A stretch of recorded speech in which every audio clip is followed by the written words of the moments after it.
दोस्तों, आज की मेरी कहानी है ईमानदार नौकर।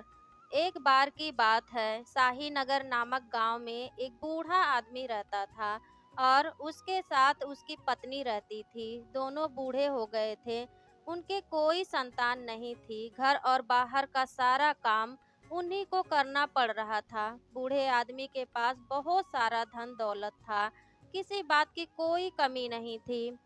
रहने के लिए एक खूबसूरत घर और बहुत सारे खेत भी थे, जिसमें वह अकेला ही मेहनत करके पैसे कमाता था। लेकिन उम्र होने के कारण वह अब काम करने के लायक नहीं रह रहा था। इसलिए दोनों ने आपस में राय करके दो नौकर को अपने घर पर काम करने के लिए रख लिया।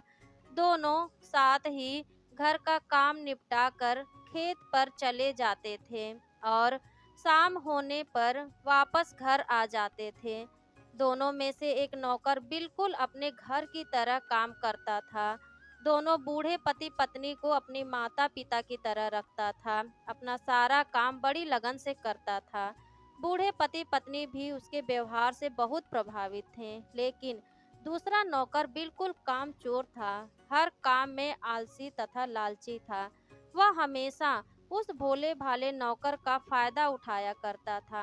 एक दिन दोनों पति पत्नी अपने कमरे में बैठे हुए बातें कर रहे थे और उसकी सारी बातें वह लालची नौकर सुन रहा था। वह बूढ़ा आदमी कह रहा था कि एक नौकर बिल्कुल कामचोर है और दूसरा बिल्कुल उसके विपरीत है।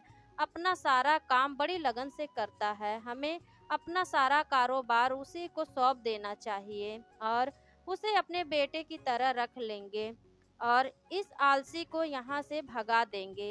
ये बात सुनकर लालची नौकर को बहुत बुरा लगा और किसी भी तरह उस नौकर को बूढ़े आदमी की नज़रों में गिराना चाहता था। उसने योजना बनाई और भोले भाले नौकर को गलत दिशा देने लगा और उसके कान भरने लगा और रोज उससे उसी घर से छोटी बड़ी चोरियां कराने लगा।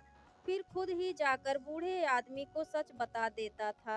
वह ईमानदार नौकर अब बूढ़े आदमी की नजरों में गिर चुका था।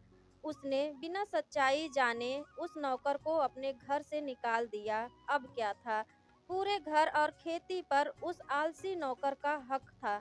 उसे लगता था कि अब मैं ही इस संपत्ति का मालिक बनूंगा। इन बूढ़े पति पत्नी के मर जाने के बाद ये सारा धन दौलत मेरा ही होगा। लेकिन बूढ़े आदमी को अभी भी उस आलसी नौकर पर शक था।